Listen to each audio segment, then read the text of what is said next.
Então agora eu queria falar um pouquinho com vocês sobre a questão da produção da voz, que eu acho que é uma das questões também que me perguntam muito a respeito de por que o meu filho usa tráqueo e não fala, né? Então a gente vai pensar o seguinte, olha, aqui nós temos uma laringe, tá? Que é aqui o nosso pescoço, né? Que a doutora Saramira já explicou nos outros vídeos muito bem. E a gente tem então, mais ou menos nessa altura aqui, ó, a traqueostomia.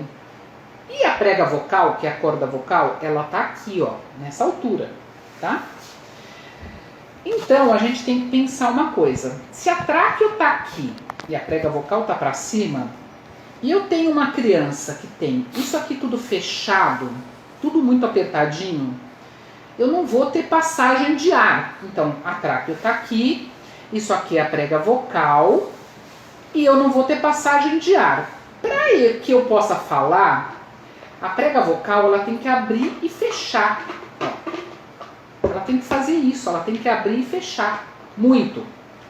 Se eu tenho uma criança então que não faz isso, que não tem isto, eu não tenho produção de voz, tá? Então eu tenho aqui, vou pegar o Tobias aqui de novo, eu tenho a traqueostomia e para cima que está a minha prega vocal, ele não consegue falar porque ele não tem passagem.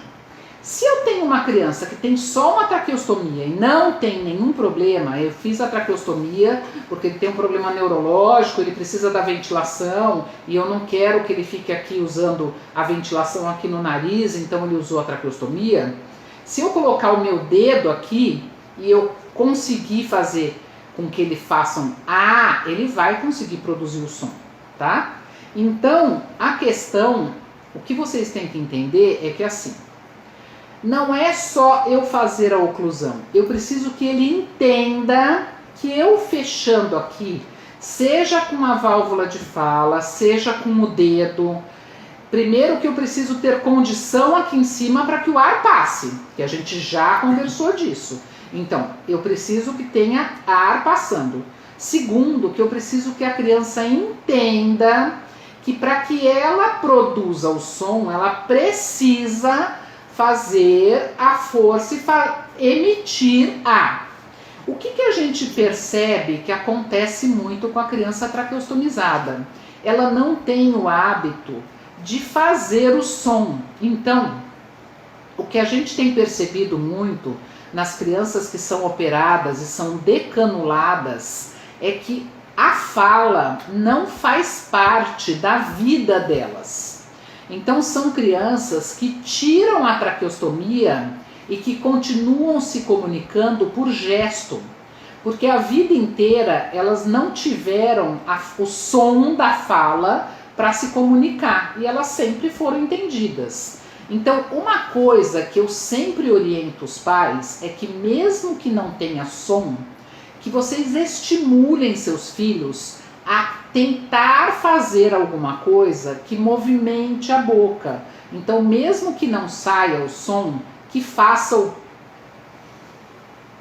para o papai, porque a hora que a gente decanular, a criança já vai ter mais compreensão de que aquilo é o movimento que eu tenho que fazer para falar papai ou mamãe, porque a gente entendam que não é somente ocluir aqui, eu preciso que o meu cérebro faça movimento com a língua, que mande o comando para que a minha prega vocal feche.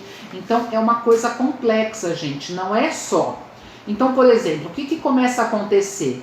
Quando a gente oclui ou a gente põe a válvula de fala, a criança muitas vezes percebe quando ela chora, porque isso ela não tem controle. Então, ela chora e ela percebe que o choro tem som. Ela grita e ela não sabe que ela está fazendo grito, não é uma coisa que ela tem intenção, e ela percebe que ela tem som, e a gente começa a reforçar. Tá vendo, fulano, você agora consegue fazer som. E a gente começa a reforçar e aquilo começa a se tornar, olha, essa é a sua voz, você está fazendo som, e a gente começa a falar. O fato de colocar uma válvula ou de ocluir com o dedo não faz mágica, e eu acho que é isso que os pais também têm que entender. colocar uma válvula de fala ou ocluir a tráqueo não faz nenhum, isso não é um aparelho que vai produzir o som. Produzir o som depende de mecanismos da gente, depende de um cérebro íntegro, depende de compreensão, depende da idade, né? Quem acompanha um bebê se desenvolvendo vai ver que o bebê não sai falando com 2, 3 meses, o bebê vai se desenvolvendo conforme ele vai tendo ganhos motores, ele também vai começando a balbuciar, fazendo os primeiros sonzinhos e a gente vai dando reforço e isso vão virando os sons da fala.